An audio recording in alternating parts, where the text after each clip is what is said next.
Hello guys. तो आज हम देखेंगे रिकर्जन। रिकर्जन में हम सबसे बेसिक क्वेश्चन जो रहता है factorial of a number find करने वाला, उसको सॉल्व करेंगे कॉन्सेप्ट की हेल्प से। तो सबसे पहले ध्यान से सुनिएगा जो मैं बता रही हूँ।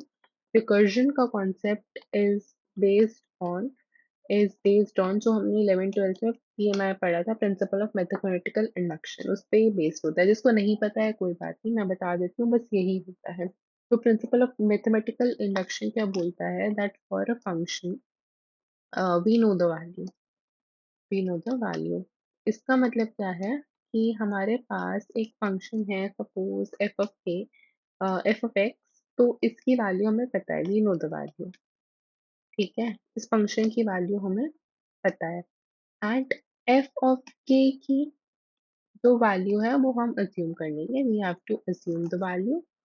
And then F of K plus one में हम प्रूव कर लेंगे, मतलब हम निकाल लेंगे।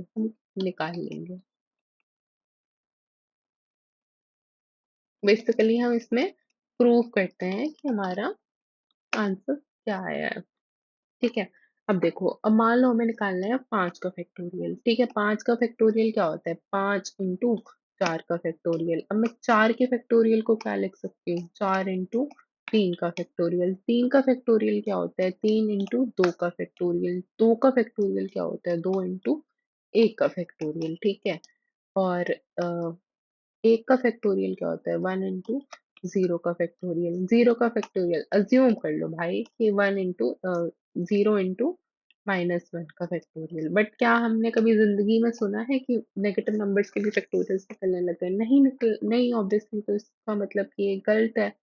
अब सबसे और हमें ये पता है जनता को कि 0 का फैक्टोरियल 1 होता है। अब 0 का फैक्टोरियल 1 होता है, 10 भी नो। ठीक है। आप इसमें अब ध्यान से देखो। अब इस कॉन्सेप्ट के सारे क्वेश्चन ही इन तीन चीजों के ऊपर होते हैं। तो वी नो द वैल्यू, इसमें क्या आएगा भाई कि हमें पता है कि 0 का फैक्टोरियल 1 होता है। Okay. Assume the value, assume हम देखेंगे अभी मैं क्या बोल रही हूँ। तो इसमें क्या होता है, हम ये बात समझ में आ गई कि 0 का फैक्टोरियल 1 होता है। और हमारी जो ये जो चीज होती है ना कि वी नो द वैल्यू वाली, यही हमारा बेस केस बनाता है। इसी को हम बोलते हैं बेस केस, या फिर हम इसको बोल सकते हैं कि ये होती है हमारी स्टॉपिंग कंडीशन। ठीक है, ये होती है हमारी स्टॉपिंग कंडीशन जहाँ पे हमारा रिकर्जन स्टॉप होना चाहिए, क्योंकि कोई तो हमें कंडीशन लिखनी पड़ेगी ना कि जहाँ पे अपना काम बंद कर दो। ठीक है, अब मेरी बात को ध्यान से सुनना। हमारे पास सिस्टम में क्या है? हमारे पास है, हमसे बोला गया है कि 5 का फैक्टोरियल निकाल के दे दो। ये हमारे पास, this is the main problem that we need to find out.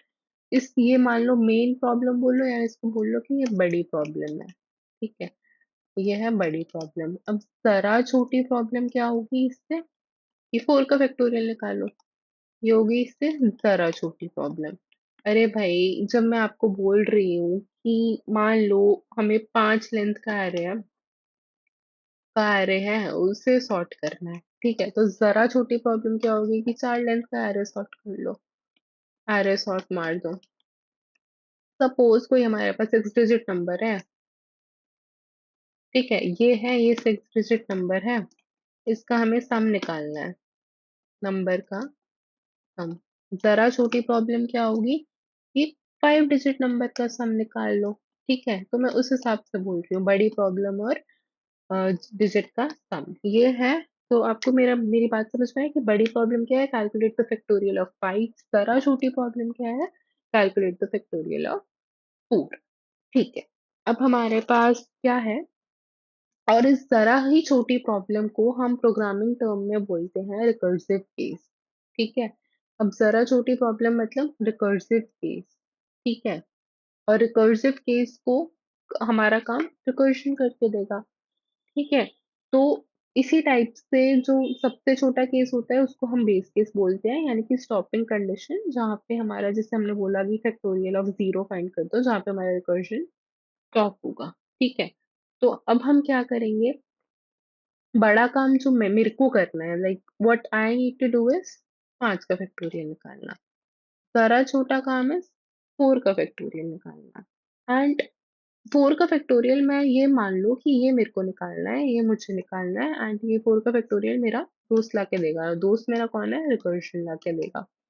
And और वो दोस्त मुझे ही फॉलो करेगा। जैसे मैं लिख रही हूँ ना, मैं क्या कर रही हूँ, 4 का फैक्टोरियल मेरा दोस्त लाके देगा, एंड इसमें मैं 5 को मल्टीप्लाई कर रही हूँ। तो सिमिलरली दोस्त जैसा मैं कर रही हूँ वैसा ही फॉलो करेगा। दोस्त आगे मतलब रिकर्शन के अंदर कॉल स्टैक चलेगा, वो आपको जब मैं कॉल स्टैक समझाऊंगी तो उसमें समझ आएगा।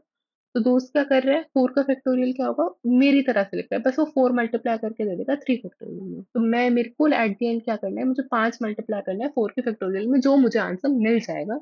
ये एक बार को मान लो। तो अब हम कोड पे आते हैं कि कोड लिखने का तरीका हमें समझ में आना चाहिए। तो एक बार मैं इसको हटा देती हूँ, एंड ताकि तो सबसे पहले मेन के अंदर मैं क्या लिखूंगी, मैं मेन के अंदर एक इंटीजर डिफाइन करूंगी, इंट एन। ठीक है, फिर उसके बाद मैं उसका सीन ले लूंगी, सीन एन।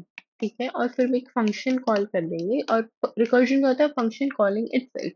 मतलब बेसिकली मैं ये बोलूंगी that recursion is a feeling that you need to feel, because हम बाकी में क्या करते हैं, पहले हम ड्राई रन करते हैं, फिर हम उसका कोड लिखते हैं। बट इसमें हम क्या करेंगे, पहले कोड लिखेंगे फिर ड्राई रन करेंगे, जो कि मैं आपको नेक्स्ट वीडियो में कॉल स्टैक की हेल्प से समझाऊंगी। कॉल स्टैक बना के अच्छे से पेन और पेपर पे, तब आपको और अच्छे से क्लियर होगा। तो फैक्टोरियल एन हमने कॉल किया। ठीक है, अब देखेंगे इसको। अब हमने ये फैक्टोरियल फंक्शन है, इसमें हम इंट एन पास करेंगे। सबसे पहले दो चीजें होती है रिकर्जन में, रटना नहीं है हमें, कॉन्सेप्ट समझिए, और मैं आपको सारे क्वेश्चन ऐसे ही करा दूंगी रिकर्जन के, ऐसे ही सोच सोच के। एंड ये होगा रिकर्सिव केस। ठीक है, अब इसमें मैंने क्या बोला, रटेंगे नहीं, कॉन्सेप्ट से चलो। हमने क्या बोला कि हम अज्यूम कर लेंगे कि 4 का फैक्टोरियल हमें मिल जाएगा, मतलब फैक्टोरियल ऑफ n-1 हमको मिल जाएगा। एंड हमने अज्यूम कर लिया कि भाई फैक्टोरियल ऑफ 4 हमें रिकर्जन ला के दे देगा, जो कि होता है 24। ठीक है, अब इसको मैं एक वेरिएबल में स्टोर करा देती हूँ कि भाई ये छोटा आंसर, इन छोटा answer equal two factorial of n-1, और ये रिकर्जन ला कर देगा। ये हम अज्यूम कर लेंगे। अब मेरा काम क्या है, मेरा काम क्या है कि मेरे को तो बस n मल्टीप्लाई करना है अपने छोटा आंसर में। ठीक है, और इसको भी मैं एक वेरिएबल में स्टोर कर लूंगी, मान लो इंट फाइनल आंसर और इक्वल टू दिस, एंड उसके बाद मैं रिटर्न कर दूंगी फाइनल आंसर को। ठीक है, इसको मैं रिटर्न कर दूंगी। बेस केस मैंने क्या बोला कि भाई अगर n की वैल्यू आपकी 0 है, n equal equal to 0, then in that case you need to return 1। यहाँ पे हमारा रिकर्जन स्टॉप हो जाएगा। तो इसको थोड़ा बेटर तरीका क्या है, वैसे इससे भी चल जाएगा हमारा। अम, ठीक है, हमने फंक्शन का डेटा टाइप क्या होगा, क्योंकि इंट एक इंटीजर रिटर्न हो रहा है, तो इंट। ठीक है, तो अगर मान लो हमें 5 का लेना है, अ, ठीक है, हमने ये एरर क्यों आ रहा है, क्योंकि हमने इसमें सी आउट नहीं करा मेन में जाके, हमें सी आउट करना है। ओके, तो हम 5 का देखेंगे तो 120। अब ये थोड़ा सा स्टैंडर्ड भी नहीं है, मतलब ये हमने स्टोर करा करा के वेरिएबल्स अच्छे से मैंने आपको समझा के करा है। तो हम बेसिकली इसको ऐसे भी लिख सकते हैं, अगर हम और थोड़ा सा क्लीन कोड लिखें। इसको मैं हटा दे रही हूँ। हम क्या कर रहे हैं, एन में मतलब जो मेरा रिकर्शन क्या ला के दे रहा है, मुझे n-1 का फैक्टोरियल ला के दे रहा है, उसमें मेरा काम क्या है, एन को मल्टीप्लाई करना। ठीक है, अब एन को मैंने मल्टीप्लाई करा और हम सीधा उसको रिटर्न कर रहे हैं मेन को। तो इससे हमारा ये थोड़ा सा क्लीन कोड, जो कि आप स्टैंडर्ड कोड देखते होंगे ना, वो यही रहता है। मैंने बस थोड़ा सा आपको वेरिएबल्स में स्टोर करके समझाया था कि आपको ड्राई रन अच्छे से हो पाए कि वो चल कैसे रहा है। तो 5 का फैक्टोरियल 120 हमारा आउटपुट में आ रहा है। तो दैट वाज ऑल।